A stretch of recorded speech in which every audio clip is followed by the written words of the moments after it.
Buenas tardes. Buenas tardes. ¿Se escucha, no? Bien. Bueno, en primer lugar, pido disculpas por si se me va la voz o me cojo un ataque de tos. Estoy un poco averiado con el frío de estos días. Entonces, ruego tengáis paciencia si me coge algún patatús. Dicho esto, bienvenidos a esta cuarta edición de Perspectivas Económicas para este año 2017. Volvemos a impulsar esta iniciativa con el objetivo de acercaros las opiniones de los expertos que nos acompañan hoy. Si hacemos un poco de vista de pájaro a los mercados, podemos intuir que esta sesión va a ser una sesión con alto contenido macroeconómico. Por esa razón, me gustaría poner un poco en situación lo sucedido en los últimos años y en especial en este 2016, para así ponernos un poco en la actualidad. Si algo estamos viendo en los mercados financieros es que posiblemente estemos ante uno de los escenarios más cambiantes e impredecibles de estos últimos años. Aparece bastante la volatilidad, genera dudas, crea fuertes correcciones en el mercado. Vemos además como cada año se generan los denominados los cisnes negros que denominan los economistas, que no son más que acontecimientos no previstos por los expertos, datos que sorprenden al sector y no se tienen en cuenta, ¿no? Entonces, ante esto sería bueno si nos preguntamos si es que el mercado se está volviendo más robusto. O dicho de otra forma, ¿se está volviendo el mercado predecible ante lo impredecible? Si echamos un vistazo a los últimos datos del 2016, vemos como las predicciones sobre las tensiones que se esperaban para el mercado de commodities, en este caso el mercado de materias primas, al final se tradujo a final de año en un repunte bastante importante en dicho mercado, ¿no? Entonces, vemos como a veces las predicciones no suelen ser del todo acertadas o certeras por el simple hecho de que el mercado sabemos que no es un mercado perfecto. En lo que refiere a las divisas, se esperaba y se esperará mucha volatilidad todavía, pero lo que no esperábamos seguramente era que la libra fuera una de las protagonistas, en este caso de forma negativa, a la baja. Y es que el Brexit ha irrumpido este 2016 como uno de los grandes protagonistas, creando o provocando una de las mayores caídas intradiarias nunca vista en algunos de los índices europeos, si no en prácticamente todos. Si ponemos otro ejemplo, la incertidumbre que había y que sigue habiendo con China, sobre el aterrizaje forzoso de China, se manifestó en varias ocasiones en los últimos años. Y parece que ha pasado a un plano paralelo, a un segundo plano, que no significa que no sea importante, pero sí que ha pasado a un segundo lugar, sobre todo con los últimos cambios políticos en Estados Unidos, con la elección de Donald Trump como presidente.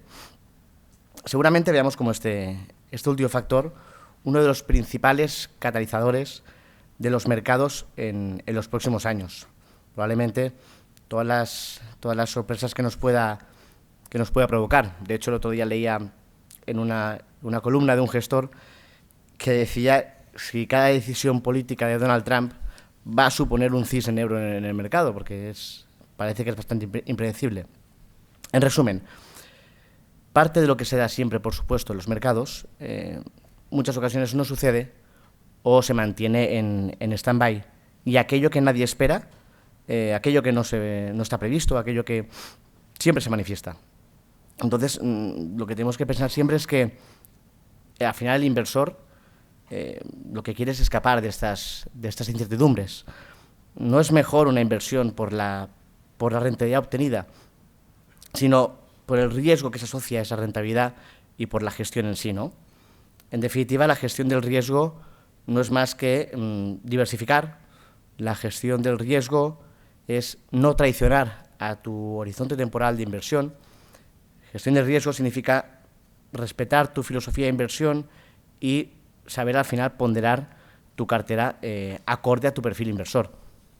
Para esto es indispensable entender los riesgos de mercado Y en caso de no tener los conocimientos suficientes, que puede pasar, primero es importante formarse. Y luego, podemos decir que puede hacerse de forma paralela, respaldarse con la figura de un asesor.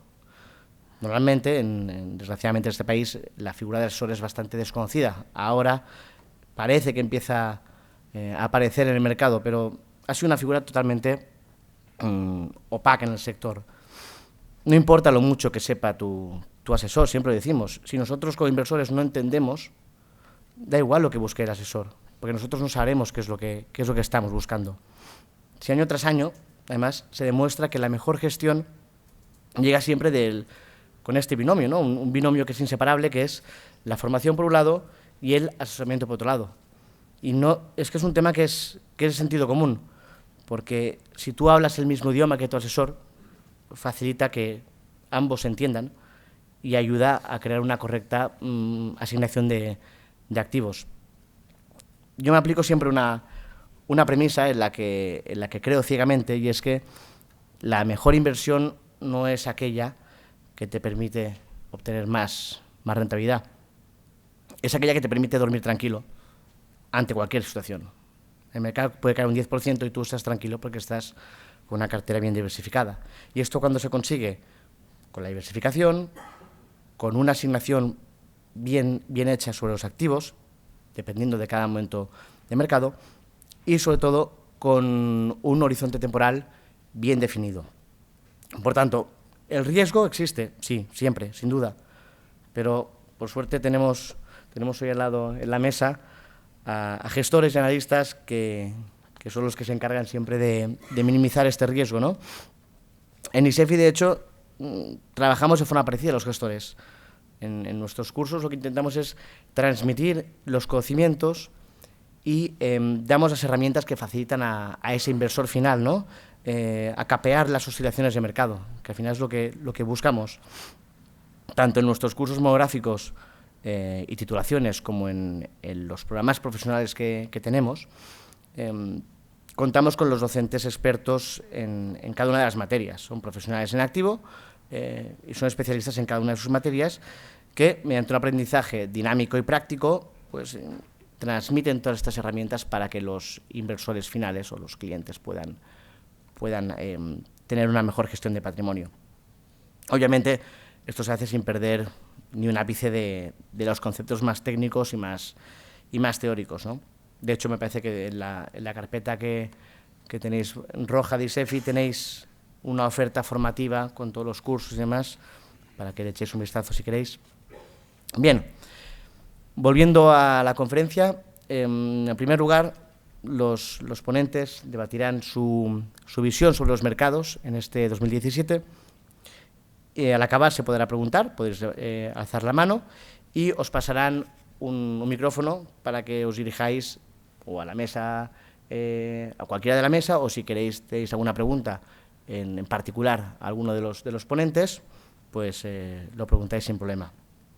Para ello contamos hoy representando a Nordea, con Carlo Fasinotti, responsable de Ventas España, y si nos importa os daré 4 datos de cada gestora para que podamos situar un poco la trayectoria de cada una.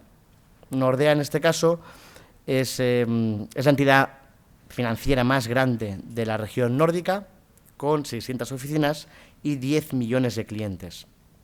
Tiene básicamente 3 líneas de negocio principales, en este caso son la banca minorista, la banca mayorista y la gestión de patrimonios.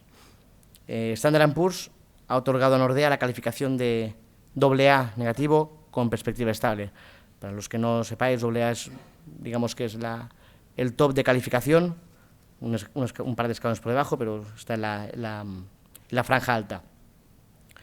Y está en constante crecimiento del resultado operativo de los últimos 5 años. Por otro lado, tenemos representando a Capital Group, a Mario González, director de Desarrollo de Negocio. Capital Group, en este caso, es una de las gestoras más grandes de la industria, está en el top 10 mundial, con 1,5 trillones, con T, de activos bajo gestión y más de 20 millones de clientes en todo el mundo.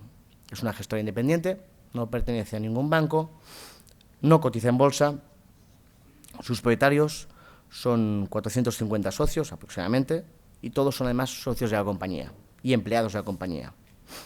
Es una gestora americana, abrió sus puertas en 1931 en Estados Unidos y el enfoque que aplica a sus fondos y a su gestión es conservador y patrimonialista. Capital Group, hay que decir que es uno de los máximos accionistas de muchas empresas en todo el mundo y aquí en España, en nuestro IBEX, tiene grandes posiciones en Grifols, en Abertis, en Acciona, en Iberdrola, entre muchas otras. Y por último, contamos con, y no menos importante, contamos con Robert Casajuana, socio y director de Relaciones Institucionales de SLM, economista, profesor y colaborador habitual en medios especializados. Modera Manuel Manchón, director de Economía Digital, al que agradezco su asistencia y aprovecho para dar la palabra. Manuel, cuando quieras, empezamos. Gracias.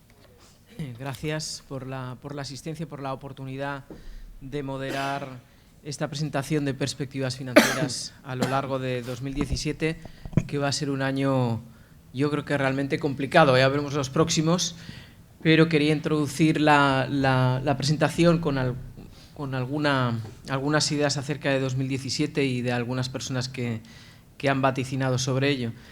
Bueno, Economía Digital, como sabéis, es un diario especializado en empresa, también en política, en todo lo que es el IBEX, y analizamos periódicamente lo que son las perspectivas macroeconómicas también del conjunto de España y a veces, cuando podemos, también de Europa, ¿no? Hemos recogido también de forma abundante todo lo que ha sucedido con el Brexit y después del referéndum en el Reino Unido.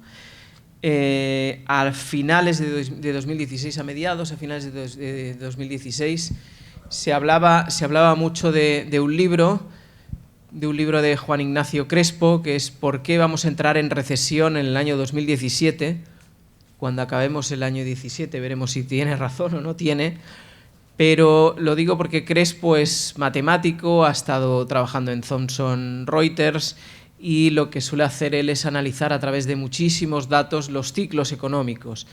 Y creo que nos va bien, tenga o no tenga razón, porque yo creo que algunas cosas ya han cambiado respecto a lo que él aventuraba a mediados del 16, porque igual no contaba con un Brexit que puede ser un Brexit duro, más que un Brexit light, después lo hablaremos.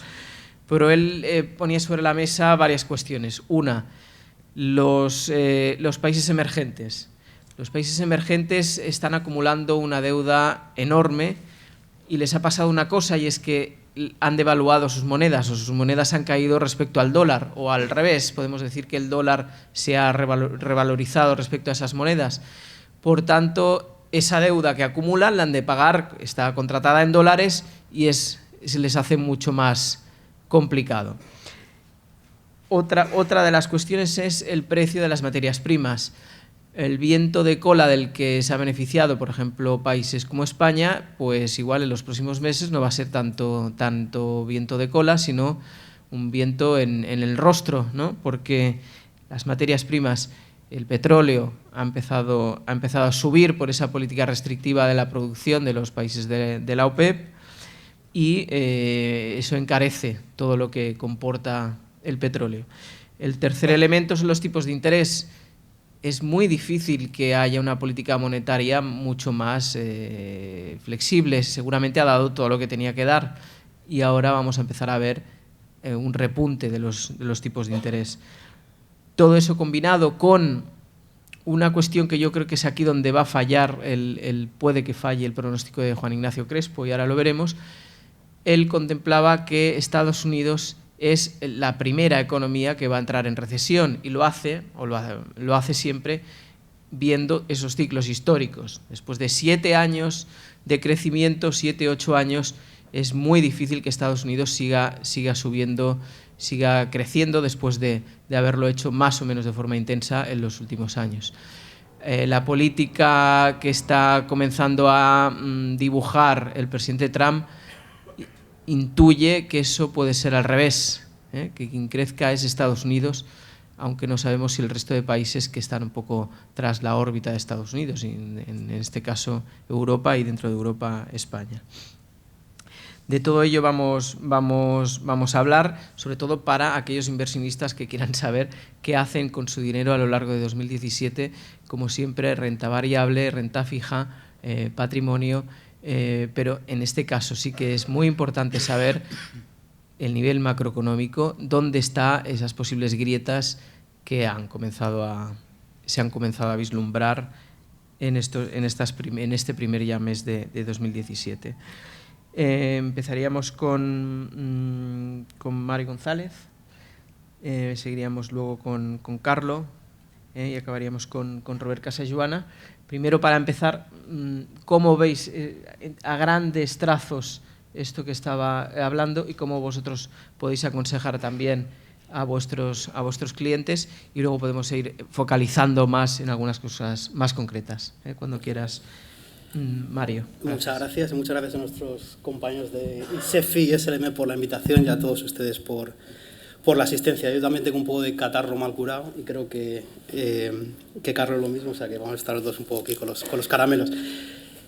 Nos has dejado un poco de bajón, Manuel. La verdad es que es una visión un poco negativa, tanto la tuya como la de este hombre, el señor Crespo. Diferimos bastante de la visión de vuestra visión, lo cual va a hacer el debate bastante más... Bueno, no es mi visión, ¿eh? Perdón, la visión del señor Crespo, que ha escrito un libro, un matemático. Para contrastar cómo en muy poco tiempo Perfecto. Las cosas cambian, ¿no? Darnos la idea de las variaciones que puede suceder en los mercados en muy pocos meses. En eso estamos de acuerdo también con la introducción de Toño de que siempre hay riesgos. Nuestra visión del mundo un poco, siendo breves, nos pedís brevedad, un poco el titular es que estamos en un mundo en crecimiento, no os olvidemos, el mundo crece al 3,5-4%, el mundo es más que Estados Unidos, el mundo es más que Europa, el 40% de la economía mundial viene de países emergentes y más. En general estamos en un mundo en crecimiento, algo que hace 4 o 5 años no podíamos decir. Estamos en un mundo donde una palabra que se nos ha olvidado bastante, que se llama inflación, pues poco a poco la vamos a empezar a recordar, no en niveles preocupantes, pero sí que va a haber algo de inflación. Estamos en un mundo con volatilidad, estamos en un mundo con riesgos, como siempre, o sea, en el mundo siempre pasan cosas. Sí que es cierto que son riesgos bastante nuevos, ¿no? Hace cuánto que no pensábamos cuál iba a ser la política comercial de Estados Unidos, ¿no? Hace como 30 años pues sabemos que Estados Unidos, el Reino Unido, las economías más anglosajonas son economías de mercado, y sí que es cierto pues que ahora hay interrogantes por el tema Trump. Y creemos en un mundo donde las rentabilidades van a ser rentabilidades moderadas, o sea, básicamente crecimiento, un poquito de inflación, riesgos sí, pero también oportunidades y rentabilidades. Venimos del año pasado, un año muy volátil, donde al final pues, los mercados desarrollados y tanto los mercados emergentes dieron rentabilidades positivas. No pensamos que el mundo que está en recesión, no pensamos que Estados Unidos está en recesión. Hace un año eras prácticamente lerdo si pensabas que Estados Unidos no estaba en la recesión. El hecho sí que es cierto que llevamos 7 años de periodo de expansión en Estados Unidos, pero básicamente para decir que hay recesión tenemos que ver al cierto recalentamiento de la economía que no vemos, no recalentamiento en el sistema financiero en Estados Unidos, no recalentamiento de la economía, no recalentamiento de la economía de servicios, que es el 70% de la economía americana. Y después, básicamente, no pensamos que la recesión, la magnitud de estos 7 años de expansión está muy por debajo de la magnitud de esa expansión histórica. O sea, que hay mucho recorrido todavía por los siguientes 2-3 años hasta que lleguemos a un entorno donde veamos recalentamiento y podamos empezar a pensar de recesión. O sea, que estamos un poco en desacuerdo. Nosotros somos un inversor muy conservador, como decía Toño, somos uno de los inversores más grandes del mercado y somos muy patrimonialistas, o sea, somos muy conservadores, no somos eufóricos, somos personas que lo que hacemos es analizar compañías y básicamente es una visión bastante más constructiva de la que has comentado, Manuel.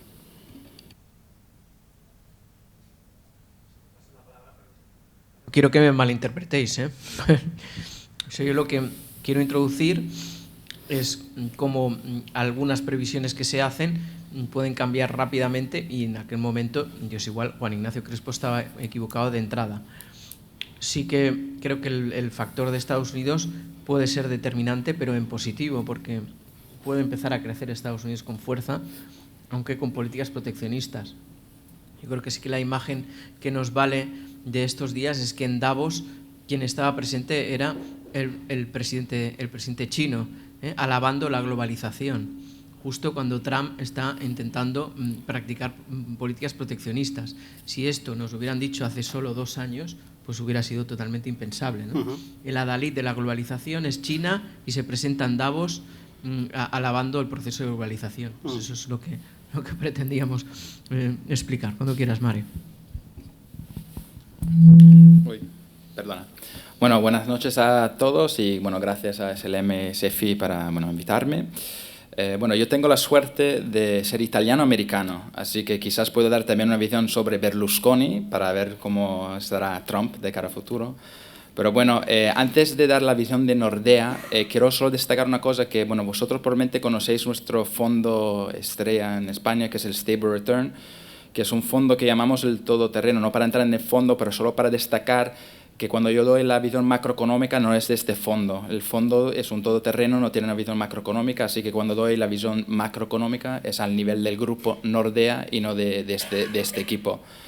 De todas formas, bueno, Nordea tiene la visión de 3 escenarios distintos basados sobre Trumponomics, ¿no? El variable que se encuentra en todas las fórmulas es Trumpistán, es decir, que Trump es capaz de alargar el ciclo económico con estímulos de infraestructura, bajar los impuestos para las empresas y además por el ciudadano americano, o a corto plazo capaz y luego vamos hacia mercado asista hacia recesión, o vamos a ver un movimiento no tan claro por eventos afuera de Estados Unidos, hablando particularmente este año que no hemos todavía comentado las elecciones en Europa, el primero en Holanda, luego Francia, Alemania, Italia. Yo creo que da un poco igual porque nosotros ahí estamos acostumbrados de cambiar gobierno cada 12, 13 meses. Así que por estos eventos sí que podrían impactar bastante. Nosotros no vemos a corto plazo riesgo de una recesión tampoco en Estados Unidos, pero sí que es cierto que pensamos que el mercado por lo menos está descontado toda la parte alcista de Trump, es decir, que el margen de error que tiene Trump de cara a futuro va a ser menos. Entonces, claro, eso aumenta el riesgo de cualquier inversor. Por otro lado, nosotros también vemos oportunidades del lado europeo, con el euro débil, el crecimiento, inflación. No estoy diciendo que el mercado europeo subirá un 20% o 30%, pero bueno, creo que lo hemos ignorado bastante en los últimos años, se merece la pena por lo menos considerarlo.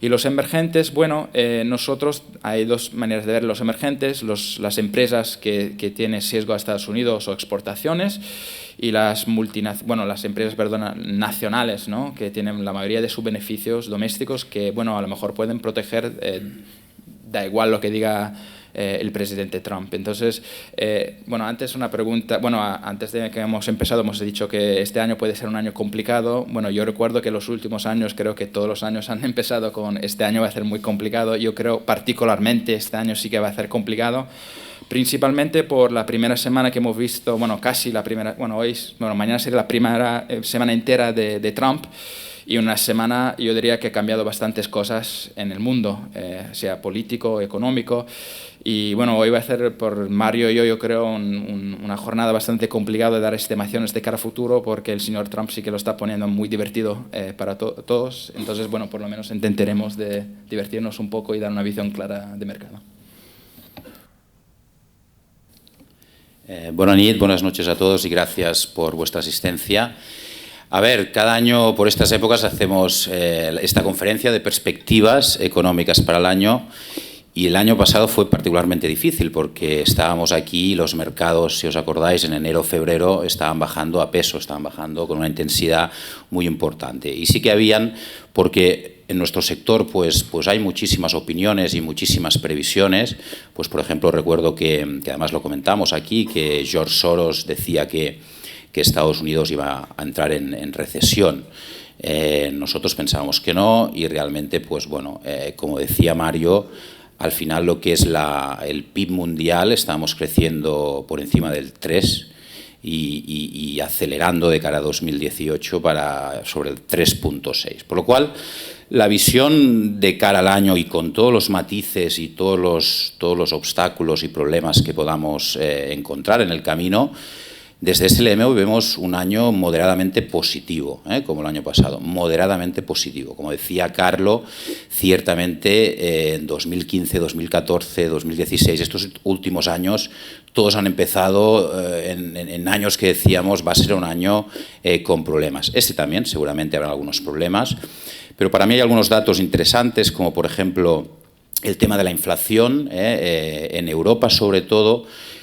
Teníamos el año pasado, el anterior, un problema muy importante que podíamos entrar en deflación, como sucedió en Japón, y gracias, y esto lo digo de manera fuerte, gracias a la QE de Mario Draghi, con todas las críticas que ha tenido y que las conozco, ha conseguido generar algo más de actividad, no para tirar cohetes, pero ha generado más actividad en la zona euro, en Europa, y eso nos ha permitido que en Europa empecemos a ver, al menos a poder decir que el riesgo de deflación ya no lo tenemos. No tenemos una inflación como en Estados Unidos, que sí que están pues alrededor del 2%.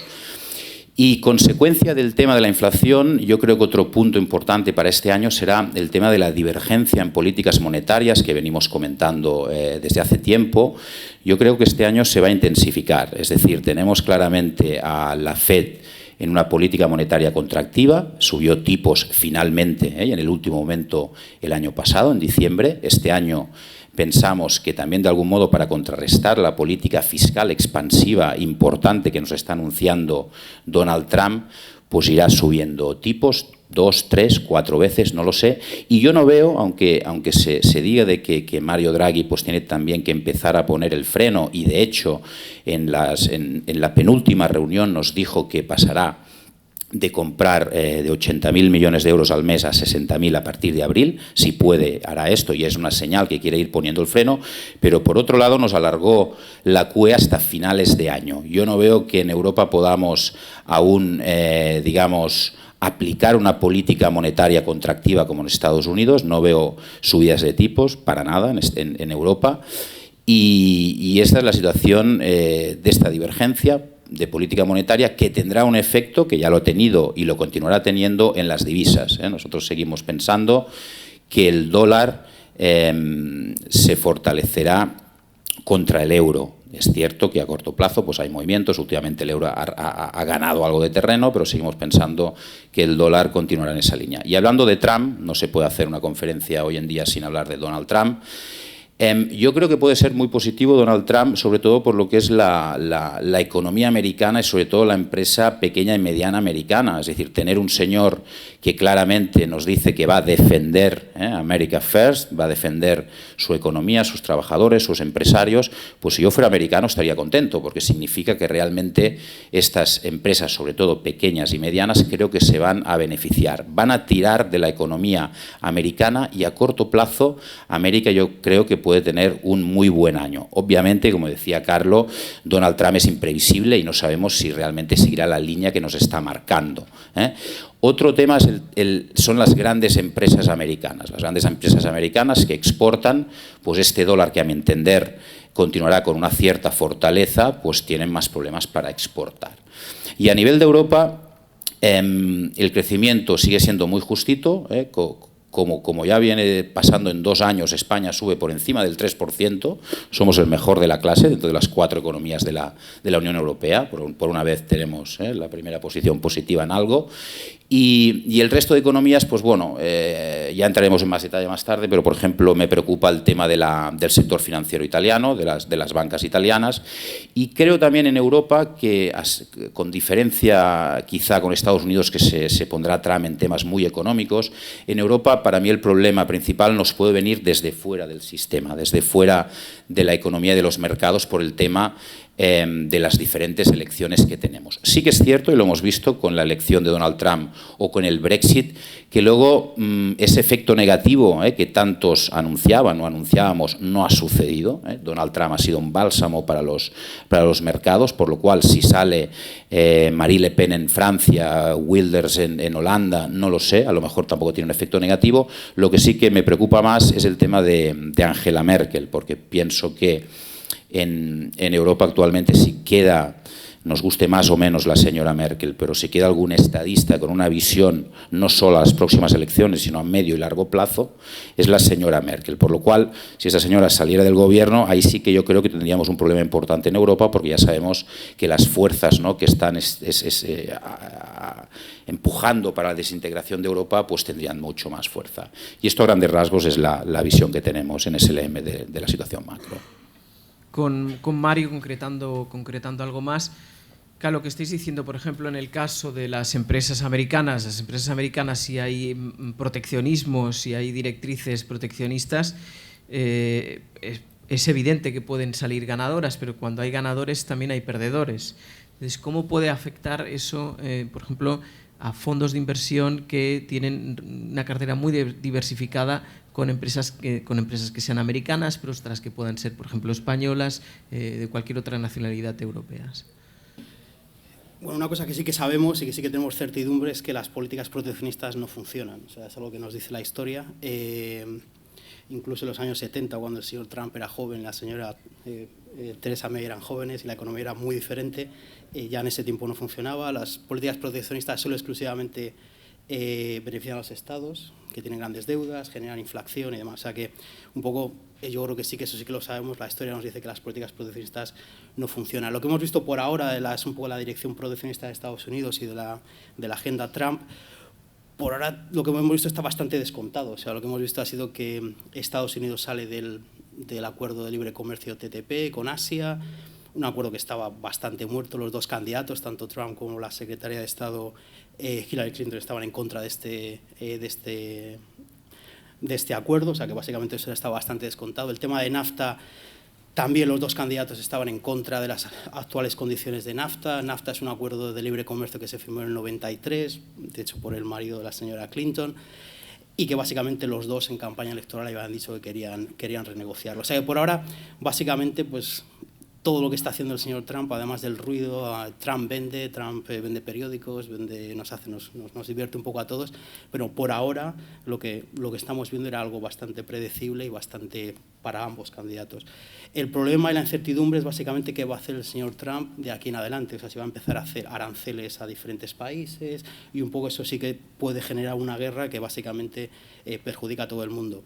La economía a día de hoy está muy interconectada, o sea, esto de poner aranceles a China, pues para proteger las empresas americanas suena bastante sencillo, pero en la práctica es bastante difícil. Básicamente el señor Trump quiere traerse empleos de empresas de coches, de manufactura y demás de vuelta a Estados Unidos. Estaba leyendo esta mañana un análisis que básicamente estudiaba un poco la pérdida de puestos en Estados Unidos, de puestos de trabajo en el sector manufacturero. De 2000 a 2010 en Estados Unidos se perdieron 6 millones de puestos de trabajo en el sector manufacturero. El 88%, o sea, 9 prácticamente, empleos de cada 10 que se perdieron en este sector es por la automatización, o sea, básicamente por los robots.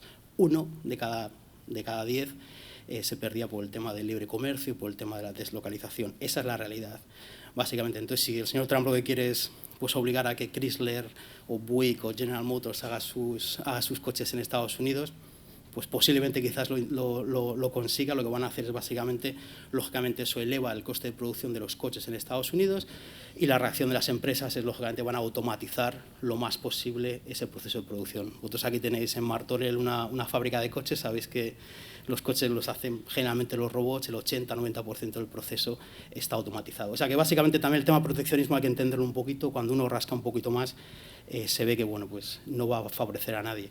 Otro ejemplo del tema coches, un poco también para si el señor Trump levanta aranceles contra China. También esta mañana estaba leyendo Buick, que quizás os suene, es una marca de coches americana de toda la vida, no sé qué, nadie compra coches en Buick en Estados Unidos. 8 de cada 9 coches que se venden de Buick a nivel global se venden en China. O sea, de cada 9 coches, 1 se vende en Estados Unidos, 8 se venden en China. Entonces, lógicamente, si levantamos aranceles con China, los chinos, lógicamente, esto es bidireccional, pues dejarán de comprar coches americanos, dejarán de comprar zapatillas Nike, dejarán de comprar bienes americanos. Entonces, es muy complicado, y la verdad es que pensamos que la agenda proteccionista de Trump pues, se va a ver bastante limitada por lo que es la realidad. Bueno, eso es una previsión optimista, veremos qué pasa, porque sí que es verdad que una cosa es el anuncio de lo que vas a hacer y luego al final lo que acabas haciendo, pero hay como cosas que sí que nos recuerdan a anteriores momentos de la historia, ¿no? Esta vuelta al proteccionismo, y otra que le quería preguntar a Robert, que es la guerra de divisas. Hemos visto a lo largo de años, de décadas anteriores, guerra de divisas que puede venir repercutida por la negociación de un Brexit duro. Esto no queda claro cómo van a negociar con las condiciones que ha puesto Theresa May y con las posibles aceptaciones de las autoridades europeas a estas condiciones. ¿Ves una guerra, por ejemplo, entre el euro y la libra? Que pueda ser la libra como un refugio de inversiones según cómo quede el Brexit. A ver, de hecho, y hablando del tema del Brexit, últimamente, a lo mejor yo lo entiendo, las cosas las entiendo mal, pero todo el mundo está hablando del hard Brexit o del Brexit duro.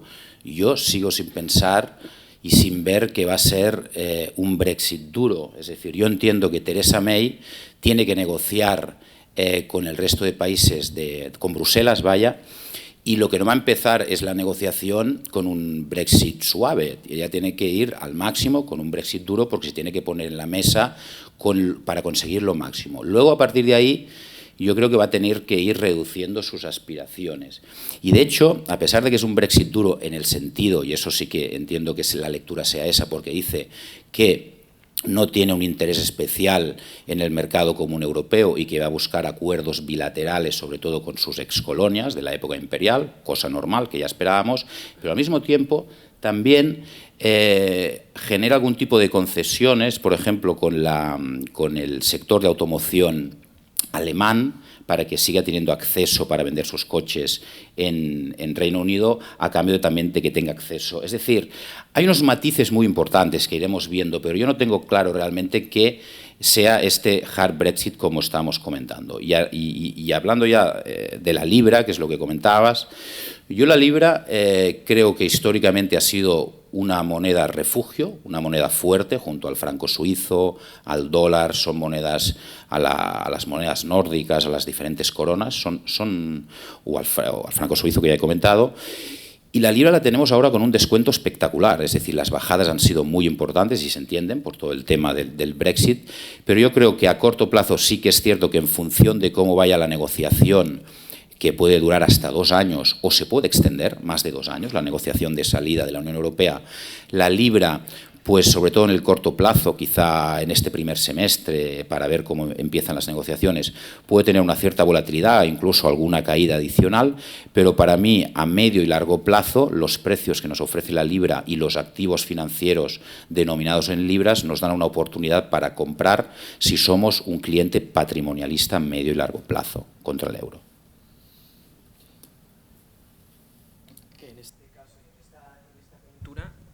Te quería preguntar a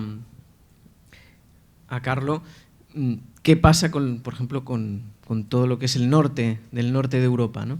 ¿Qué posibilidades da, dado que no va a ser un peligro menor el hecho de que puede haber contradicciones de nuevo dentro de la Unión Europea, y lo veremos con las elecciones que están en curso, y esa Europa a doble velocidad entre el norte y el sur, ¿no? Bueno, primero, los países nórdicos, que serían Noruega, Finlandia, Dinamarca y Suecia, bueno, parece que son muy lejanos, seguramente de España, pero seguramente están muy vinculados al crecimiento europeo.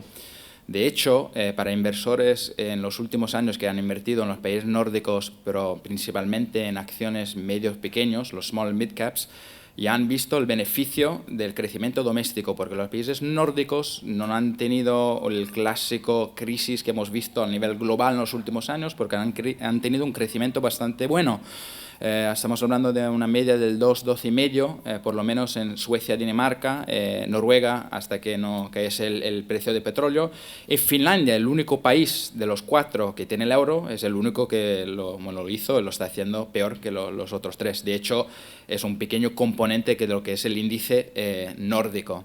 Los países nórdicos ofrecen algo que hoy en día quizás es difícil encontrar, es una estabilidad política, desempleo muy bajo, y bueno, empresas multinacionales que quizás, bueno, a lo mejor conocéis H&M, otras Volvo, bueno, Volvo ahora es chino, pero antes era nórdico, pero bueno, empresas multinacionales que tienen presencia en todo el mundo, pero a lo mejor a la hora de invertir no se piensa automáticamente en los países nórdicos. Para daros un ejemplo, el Universal, el índice nórdico, el MSCI nórdico, es tan grande como el DAX. Entonces estamos hablando de un mercado súper líquido, súper grande. El único riesgo, y es un riesgo muy importante para aquellos inversores que este año piensan invertir quizás en los países nórdicos como diversificación, quizás a los problemas políticos o de las economías que pueden realizar por dichos problemas, es que en los países nórdicos también tienen un sesgo muy global hacia exportaciones, ¿vale? Entonces si vamos ya a los large caps, las empresas grandes, eso puede ser un riesgo, y también tiene un sesgo a los cíclicos, empresas muy industriales. Entonces, claro, ahí hay un riesgo, pero generalmente si este año, por ejemplo, y esperemos que iba bien Europa, los países nórdicos históricamente lo hacen mejor. Entonces, yo creo que es una oportunidad de investigar, no es un mercado tan nicho como lo creas, y yo creo que de cara a futuro las perspectivas, por lo menos este año, estamos mirando los datos nuestros, crecimiento bastante bueno en Suecia y Dinamarca este año, alrededor del 2%, con la corona sueca un poco débil, también la corona danesa un poco débil porque está correlacionado con el euro, con el PEG que tienen. Finlandia, bueno, ahí tenemos problemas estructurales, y bueno, Noruega ya está recuperando por el tema de petróleo, porque eso, claro, es lo que es uno de los fuentes de crecimiento ahí. Así que ahí hay algunos, creo, fuentes muy importantes de apoyo de cara a los nórdicos. Lo único que, claro, eso todo depende también de los factores de lo que pasará, como os he dicho antes, en la Unión Europea. Si me permites añadir, solo para tener una idea de todo lo que ha comentado Carlo, de estos cuatro países que he comentado, 3 de ellos tienen AAA. El rating es AAA de 3 de ellos, y solo Finlandia, que es el más justito, es AA+, que es el rating de Apple. Es decir, eso te da una idea de la salud de las cuentas públicas. 2 de estos países tienen superávit presupuestario y los otros 2 déficit muy bajos, por lo cual yo creo también que el bloque nórdico es un bloque muy interesante, y también de algún modo para descorrelacionarlos del resto de problemas en Europa. Dentro de esta coyuntura que ya estamos analizando, ¿qué valores se pueden encontrar en la renta fija? Es decir, si hablamos de renta fija, ¿qué tipo de bonos? Ya también hemos visto la explosión de, no sé si tiene todavía más recorrido seguir invirtiendo en deuda pública, bueno, en el caso de España o de los países del sur, ¿no? Para ti. Nosotros yo creo que ya podéis un poco anticipar que sobreponderamos más renta variable que renta fija en general. Dentro de la pata de renta fija, pues estamos más infraponderados en deuda gubernamental, deuda europea. Creemos que hay poco recorrido, poco yield que rascar. Dentro de deuda, básicamente, pues nos gusta más deuda corporativa, tanto europea como americana, tanto corporativa investment grade como high yield. Vemos recorrido tanto en el high yield americano como el high yield europeo. Y también la deuda emergente. No olvidemos que la deuda emergente, generalmente es cadena crediticia bastante buena, generalmente el universo es investment grade, y tanto como en moneda local como en dólar vemos bastante recorrido en deuda emergente. O sea, un poco en resumen, más renta variable que renta fija. Dentro de renta fija, pues un poco la renta fija con un poquito más de riesgo, con un poquito más de correlación con la renta variable. Ahí destacamos corporativos, tanto investment grade como high yield como deuda emergente.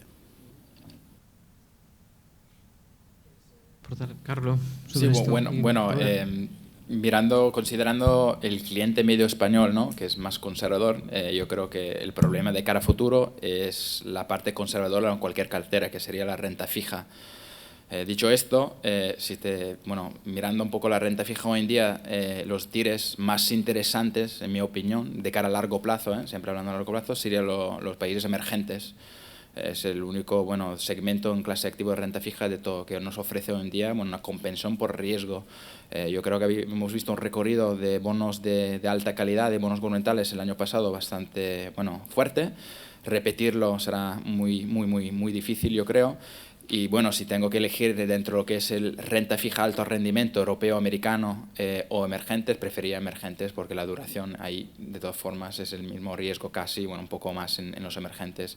Entonces yo apostaría, si tuviese una cartera bien diversificada, más por los emergentes, y yo prefiero siempre, para quitar un poco lo que es riesgo de divisa, ir con el dólar. Entonces son fondos que llamamos hard currency. Sí, yo para añadir, en el tema de la renta fija, nosotros aquí desde SLM seguimos pensando que para un cliente moderado, conservador, patrimonialista, la renta fija debe seguir teniendo más peso que la renta variable. No vemos aún, aunque tenemos una visión moderadamente positiva, no vemos aún este giro al riesgo, y sigue ciertamente pues seguir dando los rendimientos que ha dado la renta fija durante el 2016, por ejemplo. Pensemos que el tipo de activo, si comparamos renta variable de alta calidad, renta variable emergente, renta fija, high yield, investment grade, el tipo de activo que mejor ha funcionado en 2016 han sido los bonos high yield. Entonces, quizás será difícil continuar con esos rendimientos tan interesantes, pero seguimos pensando que, huyendo, eso sí, de los bonos soberanos, los bonos soberanos pensamos que están bastante en precio, tanto en Europa como en Estados Unidos. En la renta fija corporativa sí que sigue habiendo valor, y si entráramos más en Estados Unidos, en bonos con cupón fijo, iríamos más al high yield americano, y si entramos en Europa, quizá ahí sí que el rendimiento no es mucho mayor, pero estamos más cómodos con los bonos investment grade, porque además ahí no vemos subidas de tipos a corto plazo. En el mundo emergente, como decía Carlos, mejor creemos entrar con moneda hard currency, con moneda fuerte. Y luego esos bonos que quizá pues no son tan comunes o tan conocidos, pero los bonos, por ejemplo, que van linkados a la inflación, como os decía antes, pues está habiendo un repunte de inflaciones, pues pueden ser interesantes. O los bonos flotantes, los bonos que van linkados, sobre todo en Estados Unidos, sería esta apuesta, los bonos flotantes que van linkados al incremento de los tipos de interés. Esa sería la visión de la renta fija. Sí, yo quería introducir aquí un elemento que es que hay como la sensación de que no es verdad que estemos en niveles parecidos a la precrisis, pero nos acercamos en el sentido de que como que vuelve a haber una cierta capacidad de inversión y una pequeña euforia en algunos sectores, ¿no? Os quería preguntar en concreto con el sector inmobiliario en grandes ciudades, si creéis en los fondos que están apostando por el tema inmobiliario, por ejemplo en Barcelona, si pensamos a largo plazo, a medio y largo plazo, si estamos pensando en 10, 15, 20 años, lo que se puede hacer ahora, qué rentabilidad puede tener al cabo de este tiempo en Barcelona, por ejemplo. Contestas primero tú, si quieres, Carlos, Mario y Robert. Bueno, lamentablemente no conozco el mercado inmobiliario aquí en Barcelona, pero sí que conozco por lo menos el mercado inmobiliario americano. De hecho, tenemos un fondo MBS americano y justo he estado actualizando un poco sobre el mercado americano. Y en Estados Unidos, por lo menos, con este crecimiento, la subida de tipo de interés, que es un beneficio por los financieros, ¿no? Por los préstamos que se están empezando más. Hay un segmento en este mercado que quizás, no sé cuánto la gente aquí conozca muy bien el mercado inmobiliario, pero hay una parte que se llama el non-agency, Mortgage Backed Security, y esos son MBS, bonos americanos no garantizados por las agencias federales americanas. De hecho, en los últimos años los bonos se están emitiendo por debajo del 100, ¿vale? Entonces, claro, ahí te lo recibes a un descuento. Después de la crisis, para daros un ejemplo, había un descuento como 50 céntimos por cada dólar, ¿no? Entonces había una posibilidad de ganar bastante.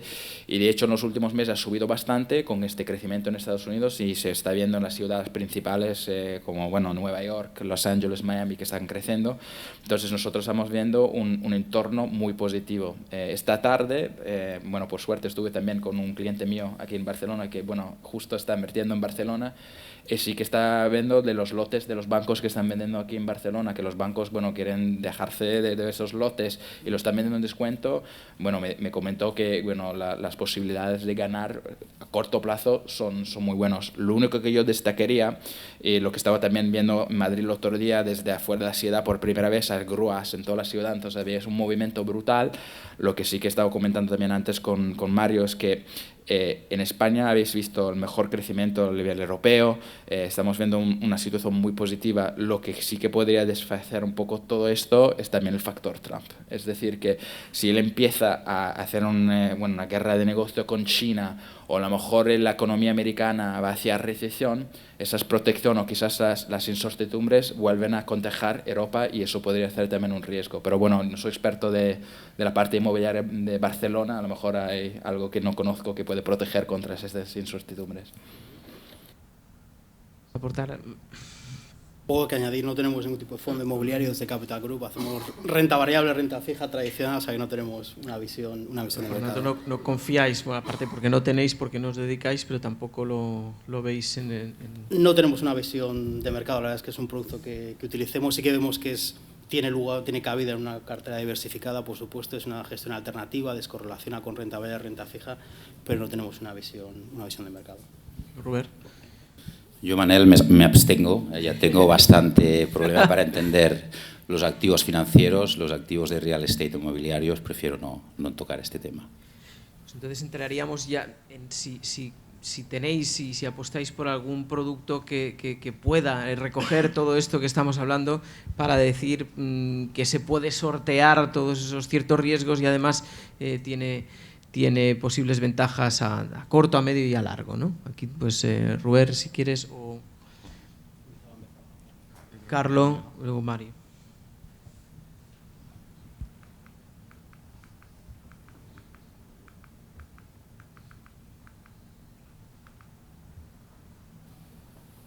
Bueno, hoy quería destacar un nuevo fondo que hemos lanzado en diciembre desde nuestro equipo multiactivo, el mismo equipo que gestiona nuestro fondo, el Stable Return.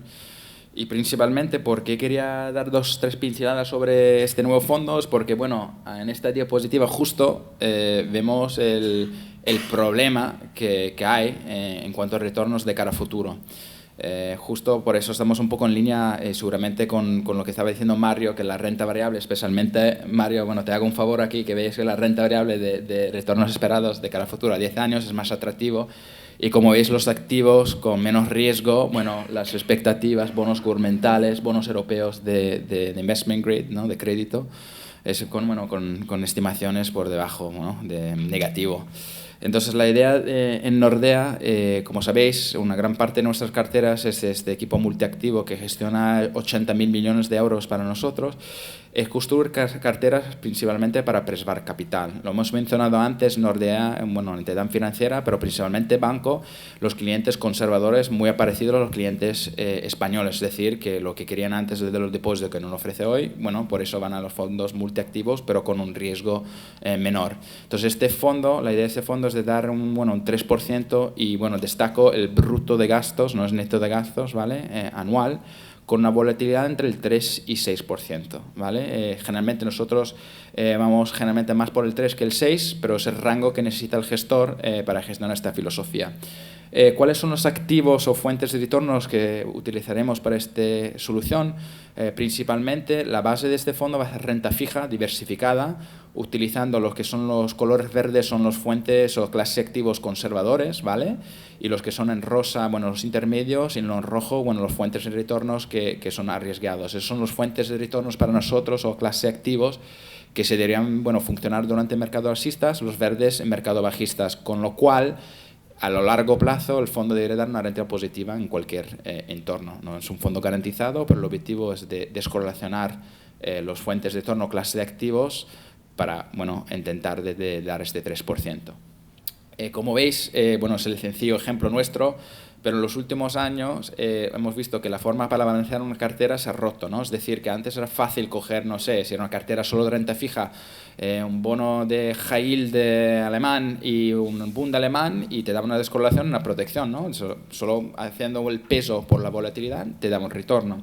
Entonces, en Nordea lo que hemos hecho, y lo hacemos a través de todos nuestros fondos multiactivos, es, bueno, hemos intentado rebalancear este riesgo poniendo, bueno, compensar las dos partes utilizando, bueno, el control de riesgo. En esta cartera en concreto utilizamos un modelo táctico, cuantitativo, para controlar la parte de duración y de crédito, y por otro lado el plus de este fondo es la renta variable. Nosotros, que no queremos entrar en lo que es dirección de mercado o de acciones en concreta, lo que hacemos es compramos índices de los mercados mundiales, el S&P, el Australian Stock Exchange, etcétera, etcétera, y solo tenemos entre como muy poco 0 y hasta un máximo un 15% renta variable. Entonces, por eso el fondo es bastante conservador, pero viendo la primera diapositiva sobre la prima de riesgo o los retornos esperados, vemos que es importante tener en cualquier cartera balanceada conservadora una parte en renta variable. Para acabar esta pequeña introducción, presentación de este fondo, esos son los 3 fondos principales que tenemos de este equipo multiactivo. El primero es el fondo de renta fija puro duro. Como veis, ahí tiene una rentabilidad esperada del 2% con una volatilidad entre el 3 y el 6, el 2 y el 5, perdona. Luego el nuevo fondo y luego la solución que conocéis, que es el Stable Return. Importante que este fondo lo utilizamos por una alternativa de una cartera de renta fija. Si vosotros queréis algo de más riesgo o algo que es más afuera con multiactivos más arriesgados, seguimos recomendando el Stable Return, pero sabemos que hoy en día yo creo que todos acordamos de los años buenos de los depósitos, aunque no nos acordamos quizás de la inflación que había dentro en las cuentas, quizás el retorno no es tan alto, pero de cara a futuro va a ser muy, muy, muy difícil con la prima de riesgos que tenemos hoy, los diferenciales, conseguir la misma rentabilidad que hemos visto en los últimos años, principalmente, y lo hemos comentado antes, por la política monetaria ahora, la divergencia entre Estados Unidos y Europa, la última vez que hemos visto tan lejanos la política monetaria en los años 80. Entonces, por eso, no digo que tenéis que comprar nuestro fondo, pero por lo menos yo creo que es muy, muy importante este año. Por favor, miráis un poco de poner un poco de renta variable, algo, ¿sabes?, para cualquier cartera, porque puede ser que el inicio del año va a ser muy bueno por renta variable, quizás la segunda parte menos bien, pero si os dejáis solo en algo súper conservador, un depósito, un monetario, va a ser muy, muy complicado.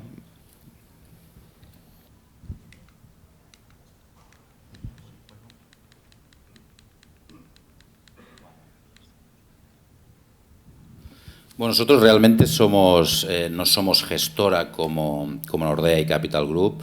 Nosotros desde SLM somos un agente de Ambank, pero sí que es cierto que en Ambank pues, hay algunas SICAPs en las que estamos muy, muy involucrados, y una de ellas es la que os voy a presentar ahora, que va en la línea de lo que hemos comentado hasta ahora. Es una SICAP que se llama SLM Iceberg. Esta SICAP va en la línea de darle peso, es un mixto flexible, le da peso sobre todo a la renta fija. Actualmente está en un 70% en renta fija, un 25% en renta variable y el resto en liquidez. Y está actualmente bastante cargada o posicionada en el dólar, ¿no?, por lo que os he explicado y por nuestra visión sobre el dólar. Alrededor de un 39% es dólar, algo de libra, pensando más a medio plazo, que es alrededor de un 5%, y el resto en euros. Entonces, esta SICAP, sobre todo desde marzo, que es cuando nos hemos involucrado más en la gestión, desde el equipo de SLM, pues los resultados han sido muy interesantes. Estamos hablando que a 6 meses ha dado un 6,70 y posicionada sobre todo en renta fija, que es lo que os comentaba antes, a un año un 8,45. Y para mí aquí lo destacable es que la volatilidad, conseguir eso exponiéndote mucho a la renta variable, pues es menos destacable. Pero fijaros que en la volatilidad, desde la volatilidad a un año, que era del 8,92, la hemos ido bajando hasta llegar a la volatilidad a un mes, que está alrededor del 4%. Y para que veáis pues un poquito el tipo de activos que tenemos dentro, en la parte de bonos hay bonos indistintamente High Yield, Investment Grade. Los High Yield están en la parte alta, y dentro de la renta variable pues buscamos sobre todo valores blue chip que den algo de dividendo y que no nos den demasiados sustos. Si el año realmente sucede que se puede dar este giro al riesgo, que comentábamos que yo no lo veo aún, pues ahí le subiríamos algo más el peso de la renta variable. Si no, la idea es continuar con estos pesos, más o menos, y esperar, sobre todo, mantener esta volatilidad alrededor del 4 o 5%.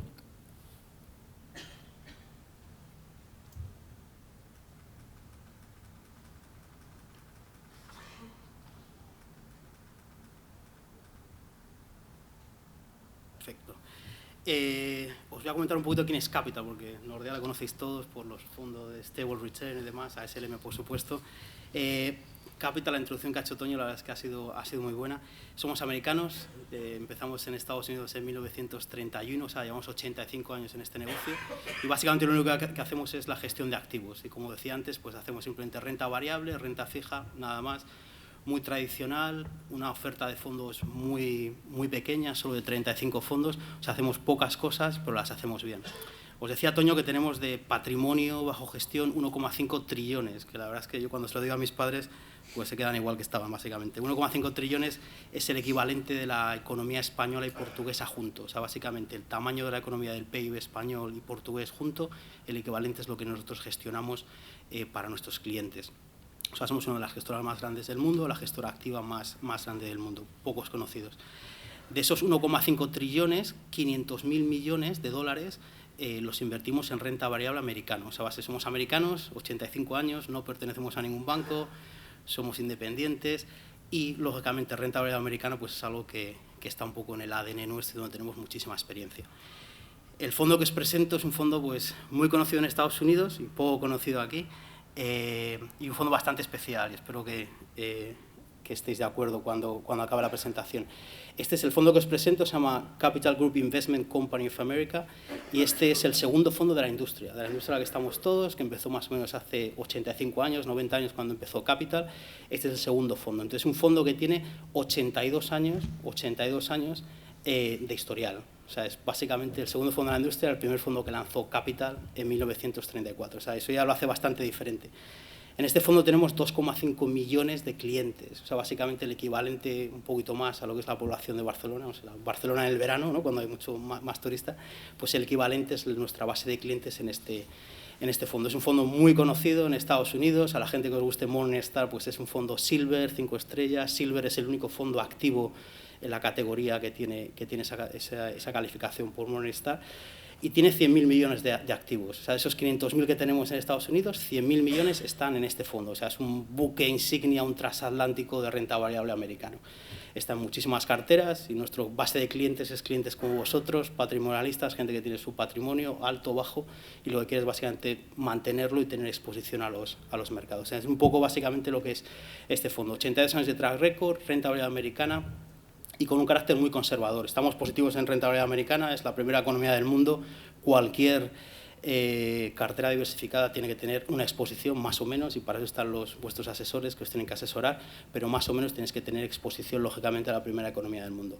Nosotros os recomendamos que lo hagáis a través de este tipo de fondos que os dan esa exposición, pero que a la vez os quitan volatilidad y que son fondos conservadores.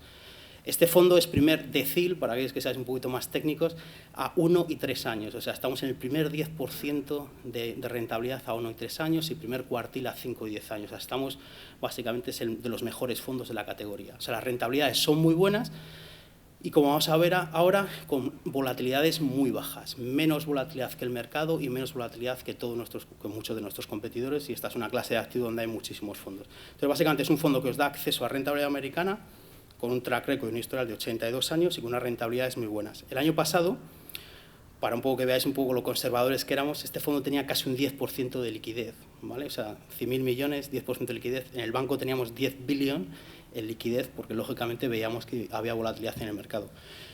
Con esa liquidez le sacamos un 3% al Standard & Poor's, que es el índice de referencia, al índice americano, después de comisiones. O sea, que básicamente os da esa exposición, esas rentabilidades que son atractivas, pero con menor volatilidad. Esto es una cosa que es un poco así marketingiana, pero la verdad es que tiene una historia bastante divertida. Si alguien hubiese invertido $10.000 en este fondo cuando lo lanzamos en el 33, perdona, bueno, primero estaría muerto porque tendría no sé cuántos años, pero los nietos serían ricos, básicamente. Tendría 115 millones de dólares versus 47 si hubiesen invertido en un ETF o en el mercado. O sea, la diferencia entre 50 y 115, eso es el valor de la gestión activa. Lógicamente, en 70 años, pero a 40, 20 años, ese valor es bastante grande. Hicimos una gracia, básicamente, en su día. Periodistas en Estados Unidos dijeron que si la herencia que tuvo Donald Trump en su día de su padre la hubiese invertido en un fondo de capital, en este fondo, sería más rico de lo que es ahora. Pero bueno, un poco la gracieta. Este es un poco el fondo, os presenta el equipo gestor, ¿vale? Tenemos 8 gestores. Es un fondo que es un fondo muy activo, muy diferente al índice, o sea, no compráis el índice de Estados Unidos, sino que compráis un fondo activo con sus diferentes convicciones, sus diferentes pesos. Un poco lo que destaco del equipo gestor es que esta gente lleva de media 27 años invirtiendo en renta variable americana. Esto en nuestra industria es muy poco frecuente, o sea, que tengamos un equipo gestor de 8 personas de media, lleven 27 años en la industria, es bastante infrecuente, de las cuales 24 en Capital Group. O sea, esta gente lleva 24 años trabajando juntos, invirtiendo en los mercados. Entonces, este fondo ha visto guerras mundiales, ha visto guerras, ha visto presidente de Estados Unidos, y este equipo gestor pues también en los últimos 25 años. O sea, básicamente, pues dais vuestro dinero para que lo gestione un equipo, pues la verdad es que tiene mucha experiencia. Un par de gráficas de Morningstar a la gente que le guste. Aquí lo que hacemos es comparar las rentabilidades del fondo con todo el universo de fondos de renta variable americano. Hay unos 700 en todo el mercado y básicamente cuanto más arriba estés, pues mejor son las rentabilidades. Lo que quiere decir este gráfico es que somos primer cuartil, ¿vale? Estamos arriba del todo y de una manera consistente. O sea, lo que queréis vosotros es consistencia. No queréis un año bueno y al año siguiente porque la haga mal, la idea es que sea consistente. Entonces, aquí veis, pues en los últimos 10, 5, 3, un año, este fondo está en el primer cuartil. Y este último gráfico es el gráfico de volatilidad, ¿vale? Entonces llegamos a esos resultados de primer cuartil no añadiendo riesgo a vuestras carteras, sino básicamente protegiendo en mercados volátiles y mercados bajistas. Lo que hace este fondo es, cuando el mercado cae, históricamente cae menos, y lógicamente es pura matemática, cuando el mercado sube, el fondo participa. El resultado es que a 1, 3, 5, 10 años, pues las rentabilidades son 1 más consistentes y 2 mejores. Entonces, este es un poco el fondo. Aquí tenéis la cartera. Es un fondo, lo mismo, recordar, 100.000 millones de dólares. Las primeras 20 posiciones de la cartera es prácticamente el 35% de la cartera. O sea, es una cartera bastante concentrada. Tenemos 130 valores en la cartera, de los cuales los primeros 20 son el 35%. Y son empresas, como podéis ver, pues, que muchas las conocemos y, como podéis ver, son compañías que pagan dividendo. En Capital, os comentaba que somos pues, inversores muy prudentes, conservadores, patrimonialistas. Una de las cosas que nos gusta son las compañías que pagan dividendo. ¿Por qué? Porque básicamente son empresas que pues, tienen un compromiso con el accionista, que pensamos generalmente tienen mejores equipos gestores y básicamente que alocan el capital de una manera más eficiente. Entonces, como norma general en Capital, nos gustan compañías que pagan dividendo. En este caso, pues, de las primeras 20 compañías, solo hay 2 que no pagan dividendo, que son Amazon, de los cuales somos los mayores accionistas institucionales, y Google. O sea, básicamente tiene un sesgo defensivo, tiene un sesgo a compañías que pagan dividendo. Y básicamente este es el fondo, tenéis un folleto por ahí, se llama Capital Group Investment Company of America, está disponible en todas las plataformas, nuestros compañeros de SLM lo conocen bien, y básicamente lo que hace este fondo es daros rentabilidades y exposición a rentabilidad americana con un poquito más, de una forma más conservadora. Sí, yo quisiera, antes de dar entrada a las preguntas y al debate posterior, los tres, ¿qué cantidades aconsejáis? Es decir, claro, puedes tener una cantidad determinada, pero ¿qué primera cantidad te aconsejaríais para empezar a invertir en vuestros fondos? Es decir, si alguien dispone de cuánto dinero y más o menos qué aconsejáis que esté en ese fondo, 5 años, 3 años, 10 años, es decir, una cosa estándar para que alguien diga, pues mira, no sabía qué hacer con esto y me estoy animando, ¿no? Vuestra experiencia en esto, es decir, de la gente que no somos que asesores, conozcáis. cada uno pues es de su padre, Sí, de su madre, tiene claro. un perfil de riesgo diferente.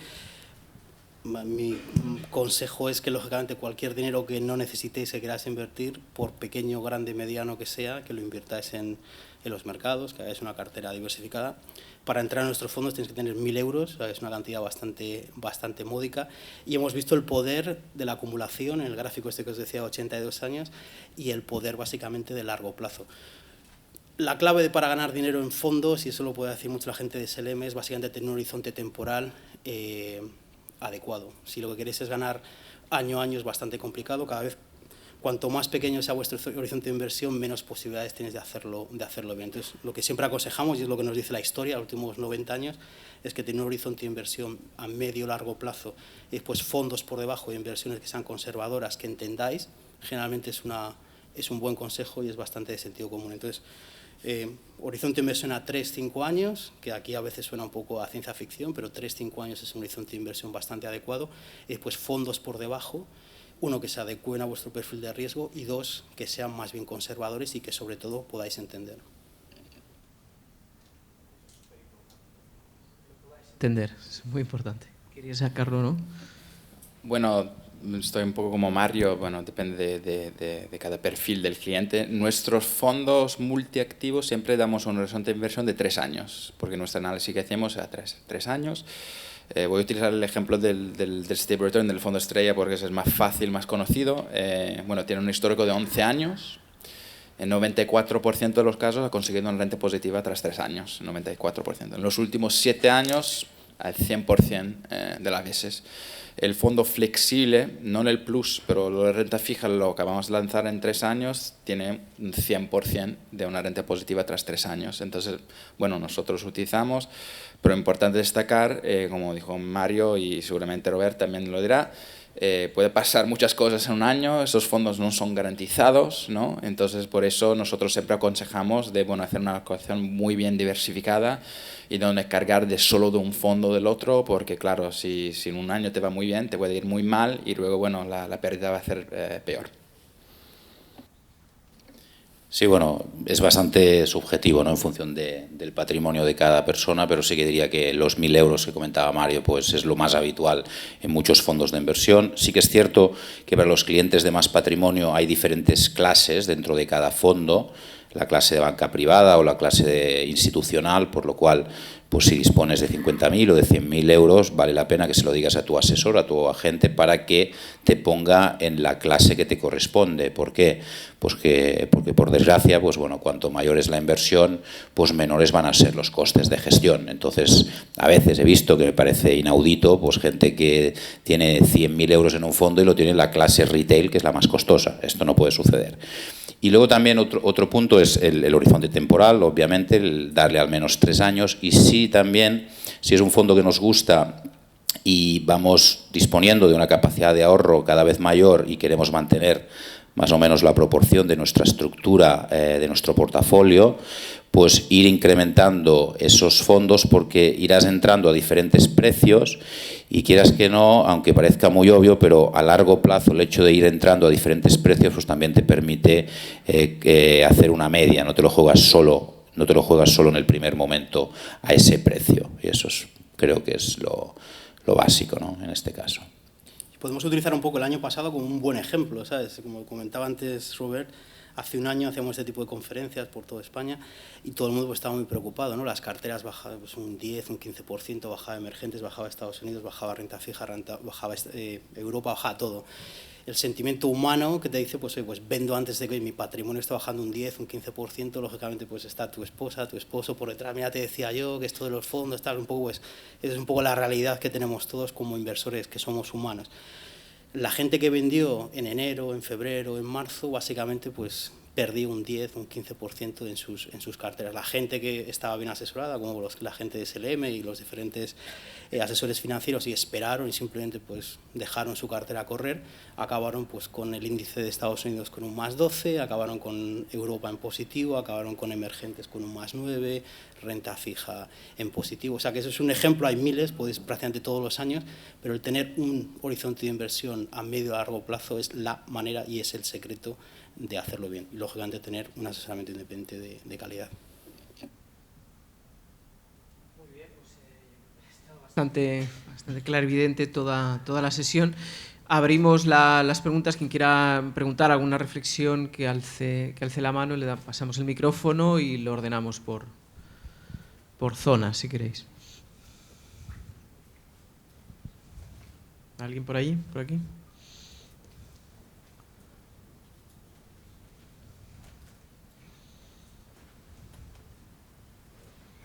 Claro, aquí. ¿Cómo veis el sector salud? No, ya está. ¿Cómo veis? No sé si bueno. Perdón. Bueno, ¿cómo se ve el sector salud? A través de fondos también. ¿En Cataluña, en España? No, en Cataluña no, mundial, global. Global Healthcare. A ver, yo primero te diría que lo que son los fondos sectoriales, y eso te lo dirán mejor los dos de las dos gestoras. Los fondos sectoriales normalmente son más volátiles, porque te la juegas todo a una industria, a un sector, y suelen tener una volatilidad muy alta. ¿Qué quiere decir eso? Que o tenemos muy claro que ese sector va a funcionar, o si no es mejor ponerlo en un fondo más, digamos, multisectorial. Dentro del sector salud, yo diría que sobre todo en Estados Unidos, con la llegada de Donald Trump y con lo que en principio parece que va a suceder, que se va a cargar el Obamacare, todo lo que es, digamos, las empresas del sector privado, pues tendrán ahí una oportunidad otra vez de un mercado que quizás estaban perdiendo, ¿no? Con estos aproximadamente 20 millones de americanos que iban a quedar cubiertos con el Obamacare. Y luego también Hillary Clinton parecía que iba a poner pues más, digamos, más regulaciones en cuanto a los precios y demás, y Donald Trump hará pues más la idea del market friendly, de dejar un poquito que se autorregulen los precios como quieran las compañías del sector. Por lo cual yo diría que es un sector que en principio es interesante.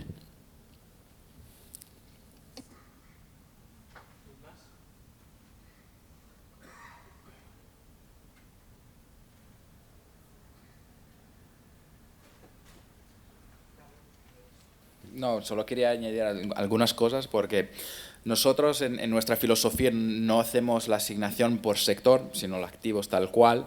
Y sé que había una rotación brutal la segunda parte del año hacia los cíclicos, ¿no? Entonces los más defensivos, salud, telecomunicaciones, tecnología, lo hicieron muy mal. Y una cosa muy importante que, bueno, no hemos comentado hoy, pero que sí que es importante a largo plazo, es que mirando el PER de esas acciones, ¿no? O los beneficios, lo de la sanidad o la salud, o también esos sectores defensivos, ha caído el precio, pero no los beneficios esperados de cara a futuro. En nuestra cartera, el Stable Return, donde tenemos más en el sector de salud, hemos sido capaces de generar rentabilidad positiva a lo largo del año. Entonces, una cosa muy importante es, mirando de cara a futuro, en cualquier tipo de renta variable, es no solo mirar un poco la subida de precio, sino el porqué y lo que hay detrás. Porque nosotros, cuando hacemos la selección, lo hacemos utilizando un histórico, generalmente 10 años, y nos gusta invertir en empresas aburridas. De hecho, la cartera prefiere Estados Unidos, ¿no? Me parece un poco curioso una cartera conservadora tener más peso en Estados Unidos, pero la realidad hoy en día es que yo busco una empresa estable por beneficios, por precio, volatilidad, dividendo. La mayoría se encuentran en Estados Unidos. Y todavía hemos recorrido, especialmente después de la corrección de este verano, en los sectores más defensivos en Estados Unidos de cara a futuro. Entonces yo creo no es una cuestión de sector financiero, salud, sino la capacidad del gestor de seleccionar bien las acciones de una empresa de cara a futuro. Porque una cosa es invertir de 6 a 6 meses, a un año, otra cosa a largo plazo, generar rentabilidad a la cartera, y los que estamos buscando hoy en día. Eso es un poco de nuestra perspectiva de lo que es el sector de salud. Hola. Oye, yo tengo una pregunta porque estamos hablando mucho de Estados Unidos y me acuerdo que hace un año me hablaban de unos fondos que invertían mucho en México, ¿no? Entonces, con la llegada de Trump, con el tema del muro, la devaluación del peso, las amenazas que tiene México, ¿pensáis que sería un buen momento este año de entrar allí y esperar un poquito? ¿O cuál es vuestra opinión? Mientras subían el ascensor, a las 6 veían el móvil que el presidente Peña Nieto ha cancelado el viaje a Estados Unidos. O sea que sí que va a tener bastante volatilidad en México. Un poco el consejo que os daba Robert, yo creo que es muy bueno. Primero, el tema esto de fondos sectoriales y demás, pues la verdad es que es bastante atractivo. Y qué tal el tema de healthcare, el tema de infraestructura y demás. Pero generalmente es un poco como una lotería, la verdad es que es bastante. Generalmente cuando se pone de moda un sector ya todo está en el precio, cuando os llega a vosotros ya prácticamente un poco el recorrido está bastante limitado. Entonces, muy buen consejo el invertir en fondos multisector y que dejar a los gestores un poco que haga su trabajo, básicamente. El tema de México, pues lo mismo, o sea, comprar un fondo mexicano, pues si tienes el estómago y tienes un poco la capacidad de riesgo, pues genial. Pues una muy buena oportunidad value. México no va a desaparecer, México sigue siendo fuente de mano de obra de Estados Unidos, en México el presidente Peña Nieto dentro del mundo emergente pues está haciendo reformas interesantes, México sigue siendo un socio comercial de Estados Unidos, o sea que los fundamentales no han cambiado mucho, pero un poco nuestro consejo, lo mismo que siempre, si quieres invertir en emergentes, que de hecho en una carta diversificada tendría que haber una posición en emergentes, mejor un fondo de emergentes global y un poco dejar pues al gestor que haga ese tipo de decisiones por ti. Pero vamos, en general en México estamos bastante neutrales, positivos, a corto plazo clarísimamente va a haber volatilidad. Y es un poco, Trump ha escogido, la verdad es que a un enemigo bastante pequeño y bastante fácil, ¿no? Darle a tu vecino y si es México, pues la verdad es que es un poco bastante populista. Pero bueno, si a corto plazo habrá volatilidad, pero ya te digo, un poco mejor, fondos globales, emergentes, posiblemente sea nuestra recomendación.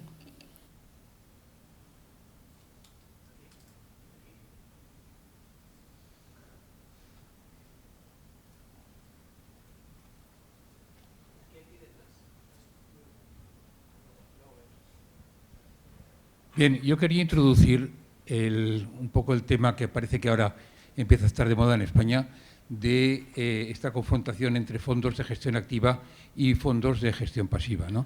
Y bueno, ya sé que para un responsable de fondos me van a defender la gestión activa, pero parece ser que según las estadísticas solamente un tercio de los fondos de gestión activa están manteniendo los índices.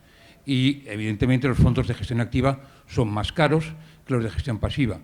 ¿Cómo están viendo esta aparición de fondos de gestión pasiva ahora? Porque en España había muy pocos y ahora parece que empiezan a surgir como setas, ¿no?, los fondos de gestión pasiva. Sí, no, ese dato es exactamente así. Realmente, en un histórico, solo un tercio de esos gestores que te dicen que te van a generar alfa y que van a batir el índice de referencia lo consiguen.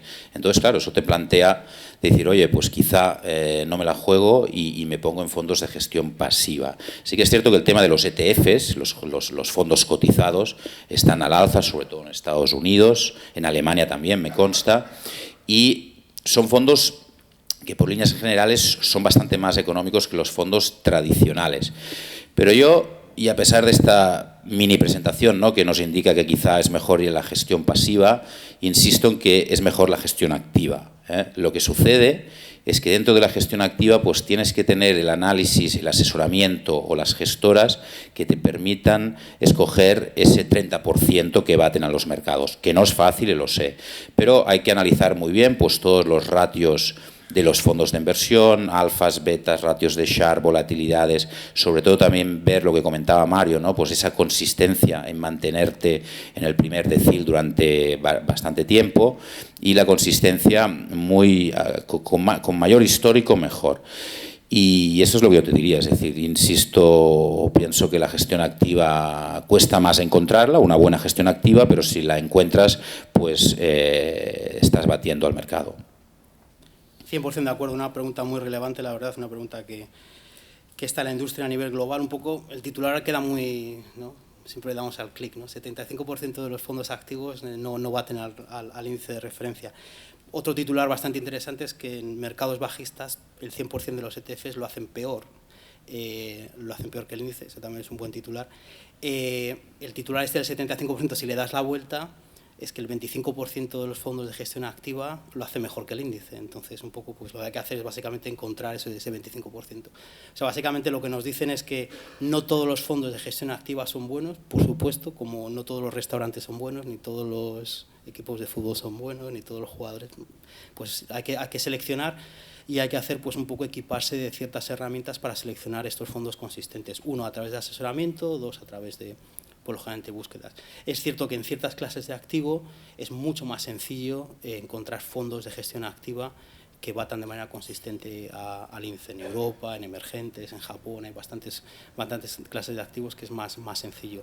Pero creo que pues hemos presentado un par de ideas que de manera consistente a medio y largo plazo lo hacen mejor que los índices de referencia. Y creo que en España, vosotros sabréis más que yo, los ETFs fiscalmente no son eficientes, o sea que también hay un tema un poco más estructural en España, que el tema fiscal del punto de los ETFs está un poco no son tan eficientes como la gestión activa.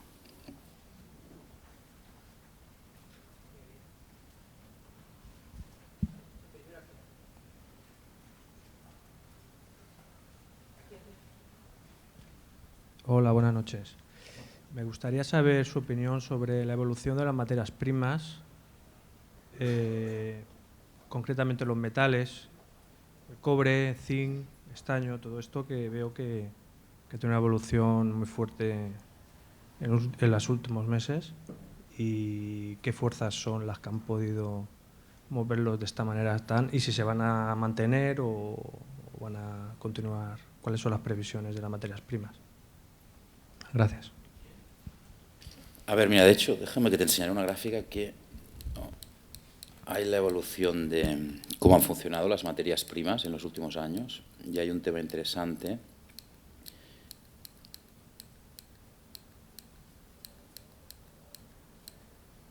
Fíjate, este es una tabla que nos muestra los tipos de activo y la evolución, el retorno que nos han dado en los diferentes años. Fíjate que las commodities, de lo que serían materias primas, han tenido una evolución muy mala en los últimos años. Fíjate, es bastante brutal, 2012, 13, 14, 15, y en 16 pasan de la última posición a la segunda.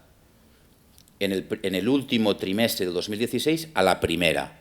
Por lo cual, sí que parece que en las materias primas la evolución ha dado un cambio, es evidente, y sin ser un especialista en cada tipo de materia prima que comentabas, pero yo creo que en líneas generales las materias primas han entrado en una tendencia positiva, al alza. Las previsiones de crecimiento en mercados emergentes están alrededor del 4%, por encima del 4%, en mercados desarrollados por encima del 3%, que es lo que decía Mario al principio de la presentación. Al final estamos en crecimiento, estamos a veces muy negativos, muy sensibles a todo lo negativo, pero el crecimiento global pues va tirando, va con una cierta intensidad, y eso sin duda ayuda a la materia prima. Y luego China, que en agosto de 2015 tuvimos ese susto, ¿no? que por primera vez fueron los emergentes que contagiaron a los desarrollados, que normalmente era al revés. Pues en agosto fue así, es decir, China contagió a todos los mercados y había muchas dudas de que China realmente pudiera tener un aterrizaje forzoso. Y parece que China, pues bueno, ha ido aterrizando suavemente, están estructurando la economía más hacia el segundo motor de crecimiento, que sería el consumo interno, y también hacia el sector servicios. Y en líneas generales, claro, con el importe del PIB chino, que es altísimo, eso también pues está ayudando a las materias primas.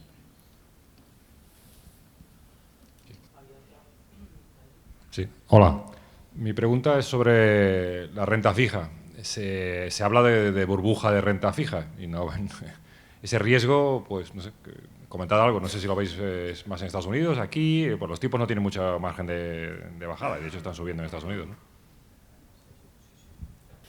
Estaba esperando, era raro que no hubiera la pregunta de la burbuja de la renta fija, porque lo vamos leyendo en muchos periódicos. A ver, ciertamente en los mercados, cuando hay un banco central, como ha sucedido en la mayoría de economías en los últimos años, bombeando liquidez y comprando bonos, es un elemento extraño que antiguamente pues era un tema más, digamos, excepcional y ahora se está convirtiendo en la norma. Es decir, imaginaros que Estados Unidos ha estado 6-7 años bombeando dinero. Reino Unido, después de la crisis de Lehman Brothers, empezó a bombear dinero y aún está bombeando dinero. Tenemos al Banco Central Europeo con toda la crítica de Alemania, tenemos a Japón, tenemos a muchas economías. Eso, obviamente, tiene el riesgo de crear esa burbuja. Me parece que era Bill Gross que hablaba de la supernova, ¿no? Del tema de la renta fija. Yo aquí pongo siempre un ejemplo que me parece muy ilustrativo, porque se suele decir, esta burbuja se crea con los bancos centrales. Cuando el Banco Central deja de bombear ese dinero, viene la explosión de la burbuja y las caídas espectaculares en precio en renta fija. Un poquito esa es la línea, no sé si por ahí va tu pregunta, pero eso es muy habitual. Entonces yo pongo como ejemplo lo que ha pasado en Estados Unidos. Estados Unidos ha estado bombeando dinero con la QE, con la política monetaria expansiva, y hace aproximadamente 2 años deja de bombear dinero. Claro, pensábamos que a partir de ese momento pues, la deuda corporativa, la deuda soberana caería de manera estrepitosa, y no ha sido así. ¿Por qué no ha sido así? Esa es la lectura que yo le doy, el análisis que yo le doy. Porque cuando la FED ha decidido sacar esa esa expansión monetaria, ese dinero, es porque ha considerado que la actividad económica americana está en un nivel bastante interesante, bastante saludable, de manera que ese dinero público, o si lo queremos llamar público porque viene del Banco Central, queda sustituido por dinero de inversión privada, de las empresas, de los fondos de inversión, de los fondos soberanos, del mundo inversor. Entonces, el ejemplo ese es muy claro. El high yield americano, por ejemplo, ha funcionado muy bien y ha entrado ese dinero que no es del Banco Central, sino del mundo inversor. Y en Europa, yo creo que Mario Draghi, que me parece que es un tipo bastante inteligente, no será tan tonto de cortar la QE de manera, digamos, anticipada. Por eso yo digo que por mucho que le digan no, va a poner el freno, va a ir poniendo el freno, va a eliminarla, yo por el momento veo a un QE. Es decir, para todo el 2017 la veo clarísimamente y ya veremos si también para parte del 2018. Entonces no creo que él se atreva a reducir los estímulos monetarios si no ve que realmente puede ser eso sustituido por el sector privado, porque hay mayor actividad, hay mayor margen, hay mayor renta disponible y hay mayor posibilidad de seguir comprando esos bonos. Por lo cual, mi opinión es de que esa burbuja se habla mucho, pero no creo que vaya a estallar.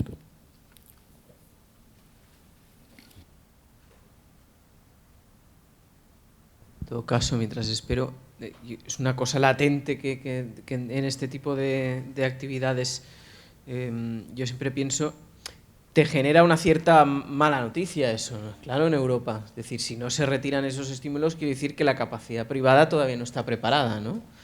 Y eso es un poco lo que queríamos decir también al principio. ¿Hay alguna otra intervención, pregunta?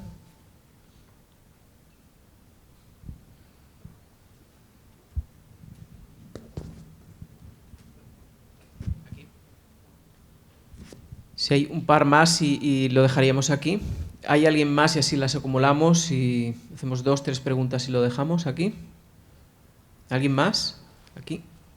Vale. Bueno, después de que China en agosto anunciara un poquito y contagiara a todos los mercados, Japón vio reducido su sector exterior principalmente porque su principal exportaba principalmente a China y el consumo interno también se vio gravemente perjudicado. Junto con esto tenemos también la divisa japonesa, el yen, que también se ha visto un poco turbulenta durante los últimos meses. Entonces, ¿cuál es vuestra visión para Japón para este año? ¿Quién recoge la pelota? Carlos.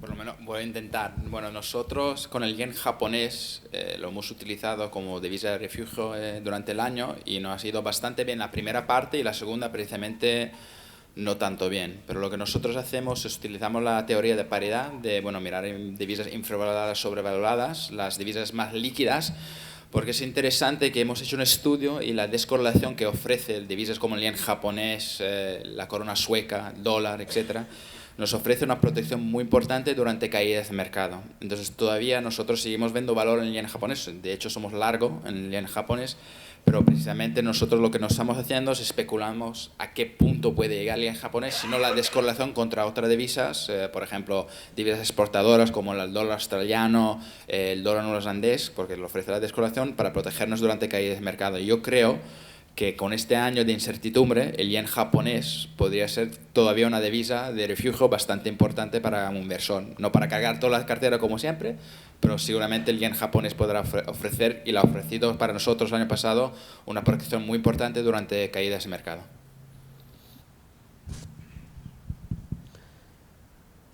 ¿Alguien más? La última. Pues muchísimas gracias por la asistencia, por la oportunidad de entender algo mejor lo que puede pasar a lo largo de 2017 y a los ponentes. Gracias. Gracias.